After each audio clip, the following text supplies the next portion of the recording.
Buenas tardes a todas, a todos y a todes. Celebro la posibilidad de estar participando en este congreso y agradezco también la invitación. Mi nombre es Ramona Gómez, soy docente, artista visual e investigadora. La pertenencia institucional es al programa de investigación y producción Cultura, Arte y Género de la Universidad Nacional de las Artes, del Departamento de Artes Visuales.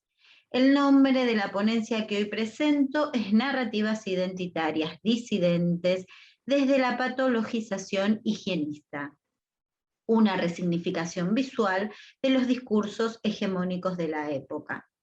Este trabajo intenta dar cuenta del lugar de las representaciones o discursos visuales de las disidencias sexuales en la conformación del Estado argentino. Como investigadora participo en el proyecto que se denomina Producciones Culturales, Géneros y Otredades, Representaciones Visuales, Discursos y Prácticas en Argentina. El periodo que investigamos es desde fines del siglo XIX hasta los años 1955. Este proyecto es el que me permitió comenzar a preguntarme por las corporalidades LGTBQI+, y además, como soy artista lesbiana y militante transfeminista, entiendo que la construcción del deseo es política y la visibilidad de la identidad también. En mis producciones artísticas trabajo desde el autorretrato y la autorreferencialidad, conjugando así arte, identidad y política. Gracias a estas inquietudes me pude formular las preguntas que vemos. ¿Existieron expresiones artísticas disidentes antes de los feminismos del siglo XX? ¿Tuvimos en la historia del arte argentino artistas mujeres lesbianas? Bueno, como vemos, el terreno a investigar es muy pantanoso y con pocas fuentes concretas, porque como presentaré a continuación, el contexto impuso un orden sexual represivo. Frente a la imposibilidad de encontrar las producciones visuales del colectivo lésbico, encaré la tarea de recrearlas. Puse en juego las estrategias de la veladura para crear representaciones simbólicas desde mi mirada como artista lesbiana. El encuadre metodológico y el marco teórico desde el que nos paramos. Para nosotros en la investigación es tan importante la parte teórica como la producción artística. Y este análisis de representaciones que realizamos lo denominamos análisis histórico-cultural de representaciones, dividido en tres partes, como vemos. Por un lado, la propuesta metodológica experimental; por otro lado, la intención es generar representaciones visuales; y por último, generar también representaciones textuales. El marco teórico se funda en las teorías feministas, queer, de las desobediencias sexuales, el lesbofeminismo, entre otras, que desde los años 80 introdujeron en nuestro país la idea de lo performático en la construcción del género y de las identidades. En ese sentido, las producciones artísticas resultaron estrategias de resistencia política frente a los estereotipos imperantes. Para comenzar a hablar de la investigación teórica es importante que presentemos la regulación de los cuerpos sexuados, y en este sentido es fundamental entender el rol del Estado. Les presento esta tríada que denomino tríada fundante entre el Estado con el poder político, la medicina con las ciencias médicas y la criminología desde las fuerzas de seguridad nacional como la Policía Federal y el Ejército Nacional.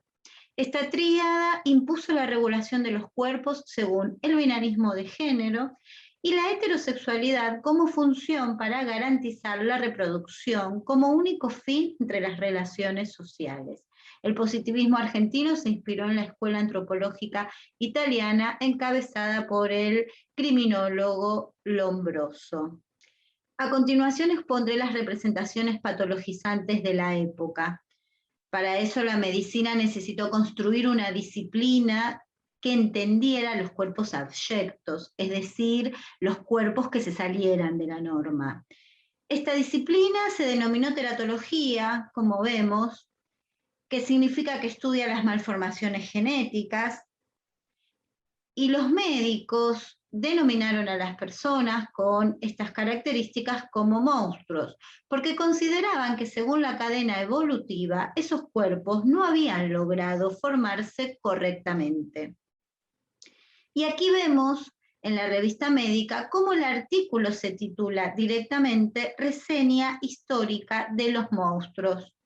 El hermafroditismo fue considerado entonces un error natural y los médicos emprendieron la carrera de buscar genitalidades ambiguas. Bien, ¿y a qué se denominó genitales ambiguos? A todo lo que consideraron anormal, en función de los órganos sexuales.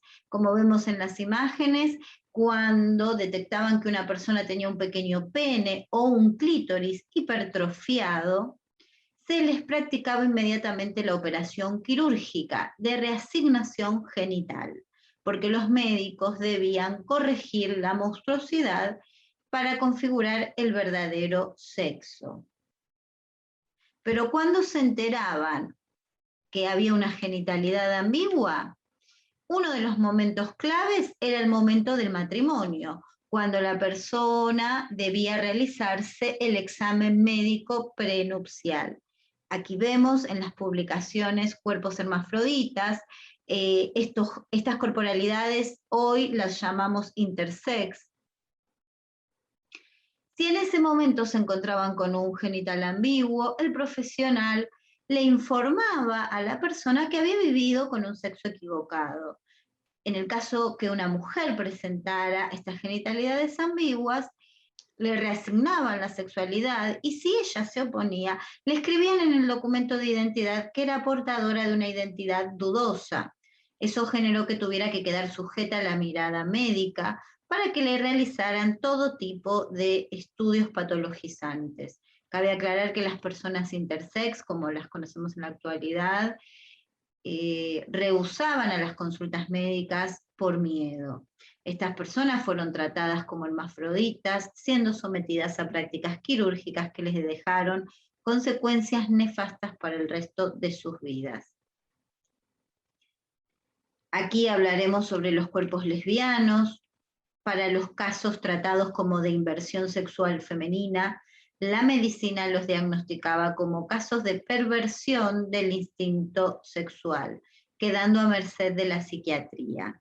A finales del siglo XIX en nuestro país existieron dos hospicios muy conocidos, el de las Mercedes y el de la Convalescencia. Para la curación de las desviaciones sexuales, de las diagnosticadas como histéricas en los casos de inversión sexual, fueron las únicas en recibir prácticas médicas vinculadas a los genitales e intervenciones quirúrgicas como la disección ovárica, la esterilización o castración, la histerectomía, la clitoridectomía y hasta el uso del electroshock. Algunos relatos del periodo cuentan cómo a las histéricas les ataban las manos, las acostaban en el piso por horas e incluso llegaron a maltratarlas con golpes corporales, como vemos en las imágenes. Las lesbianas fueron a las que sometieron con esas prácticas médicas torturantes. Víctor Mercante, pedagogo y criminólogo de la época, analiza también los casos de uranismo en las instituciones educativas. Los cuerpos trans o gays como síntomas de delincuencia social. Existió el depósito de contraventores 24 de noviembre, que era una comisaría de época, pero además tenía un centro médico, donde atendía el famoso médico criminólogo Francisco de Veiga. A las personas que catalogaba como de inversión sexual de tipo adquirido, quedaban presas, pero si los caracterizaban como de inversión sexual congénita, quedaban en el centro médico para ser experimentados. Este médico necesitó inventarse una ciencia similar a la teratología para investigar los cuerpos trans, a la que llamó afrodisiología. Me interesa particularmente remarcar dos casos, como vemos en las imágenes, el de la Bella Otero y el de Manon, dos personas trans. En el caso de la Bella Otero, de Veiga transcribió no solo los relatos de cómo se autopercibía la Bella Otero, sino también las poesías que ella le recitaba. Hay varias publicaciones donde se la considera la primera poeta trans inmigrante de la época. Y justamente es paradójico esto porque el legado de ella nos llega ni más ni menos que a través de los escritos del archivo de psiquiatría, como vemos también la imagen de estos archivos. Pero esta vez no les voy a presentar a la Bella Otero como poeta, sino cómo este médico la caracterizó. En el caso de la Bella Otero, nos dice que el caso es de inversión sexual adquirida de tipo profesional, y es muy significativo cómo después de graficar y de describir la excesiva pequeñez del pene de la protagonista, este médico describe los gustos de las prácticas sexuales íntimas y describe también una serie muy minuciosa de actividades sexuales que realizaba la poeta. De Manon, que era un caso de inversión sexual congénita, que lo fue a consultar además porque tenía una tuberculosis muy avanzada. Manon tenía 18 años de edad, ya despedía sangre por la boca. Y de Veiga no la atiende por la tuberculosis, sino que la culpabiliza de su enfermedad por su desviación sexual, es decir, por ser una persona trans. Bien, lo que les presento ahora es la segunda parte de esta investigación, la serie de representaciones visuales de mi autoría, a la que denominé Cuerpas Invisibilizadas. De la selección de los discursos gráficos y científicos que circularon en el país, realicé una resignificación visual con la técnica del collage, el dibujo y la pintura, siguiendo las estéticas de enunciación de la época, una suerte de parodia de los discursos cientificistas. Con las representaciones voy reconstruyendo la historia olvidada de nuestro país. En este sentido, mi objetivo es doble. Por un lado, de denuncia, y por el otro, intento visibilizar y homenajear estas identidades negadas y silenciadas. Cuerpas invisibilizadas 1, lo monstruoso. Eso que caracterizaron como cuerpos o identidades monstruosas fueron sujetos deseantes, personas que sintieron, desearon y se animaron a vivir su sexualidad a pesar de los condicionamientos sociales. Cuerpas invisibilizadas 2, el deseo negado. Identidades negadas que tuvieron que sufrir prácticas quirúrgicas abusivas. Se muestra una corporalidad abyecta que se secuencia junto a unos croquis de posturas denominadas inmorales para la época.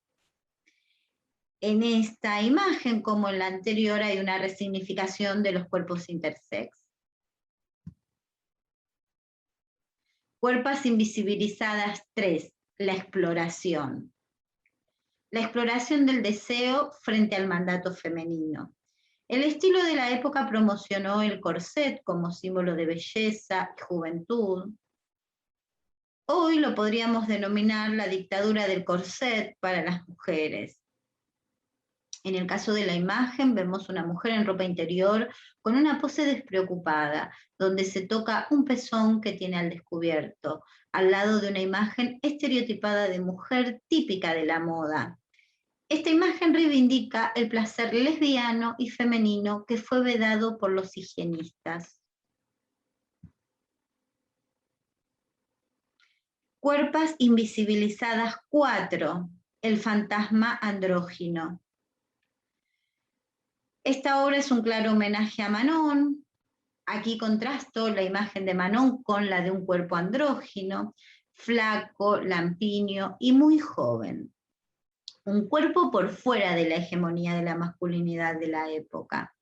Estos cuerpos andróginos tampoco fueron aceptados en el periodo. Hoy nombramos a las corporalidades no hegemónicas como no binarias o queer. Cuerpas invisibilizadas 5. El frenesí del deseo. La Bella Otero. Aquí un homenaje a la Bella Otero. Visibilizar el placer que se experimenta en las sombras, a escondidas o en el silencio, pero no por eso menos potente o válido. Es decir, que el lugar de lo marginal o punitivo, desde donde se vivió el placer disidente, lo resignifiqué desde el color, las sombras y el anonimato, para visibilizar y traer a la actualidad la identidad y el deseo de la Bella Otero.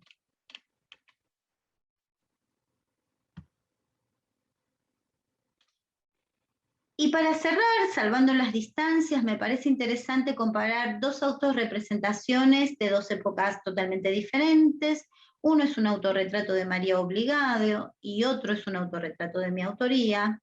Quiero aclarar que no es que yo me quiera comparar con María Obligado, sino que me parece interesante el análisis de las representaciones por las lecturas socioculturales que permiten, es decir, la posibilidad de encontrar esas otras narrativas. En el autorretrato de María Obligado, que es de 1915, tiene unas características que se corre del canon establecido. María se pinta con rasgos duros, se nota que es una mujer con mucha personalidad, lo que nos hace suponer que tuvo que representar esa idea de la mujer con características masculinas para imponerse como artista. Una pintura claramente provocadora para su época. En mi caso, este autorretrato no se instala en las lógicas de una representación académica. Es gestual y desmesurado, propio de los tiempos contemporáneos. Figura y fondo quedan desdibujados, mostrando un gesto irreverente frente al espectador. Al igual que María, hay que seguir imponiéndose en cada periodo, porque todavía son muchos los prejuicios y las discriminaciones que vivimos las personas que elegimos construir nuestras identidades y sexualidades de manera más libre por fuera de los condicionamientos hegemónicos. Para concluir, Silvia Rivera Cusicanqui llama a descolonizar la mirada, y yo agrego, hay que descolonizar no solamente la mirada, sino también despatologizar la mirada, pero los circuitos artísticos y las instituciones legitimadoras de arte, como son los museos, las galerías de arte, los premios nacionales, entre otros. Con esta investigación intento reivindicar la identidad y el deseo de las personas que hemos presentado a lo largo de toda esta investigación, porque fueron el objeto de múltiples experimentaciones, burlas y discriminaciones por animarse a vivir y a ser diferentes. Por el mismo motivo fue muy difícil encontrar representaciones de artistas argentinas que se reivindicaran con sus deseos o con su identidad de género. En la actualidad, nuestro colectivo sigue padeciendo discriminaciones, odio y estigmatización. En un contexto mundial de avance de las derechas neoliberales, debemos seguir luchando por la ampliación de derechos, por el reconocimiento y por el respeto de nuestras formas de sentir, de expresarnos, de desear y de representarnos. Esta búsqueda, por eso, se sigue ampliando y reconstruyendo. No está terminada, al igual que mis producciones artísticas. Muchas gracias.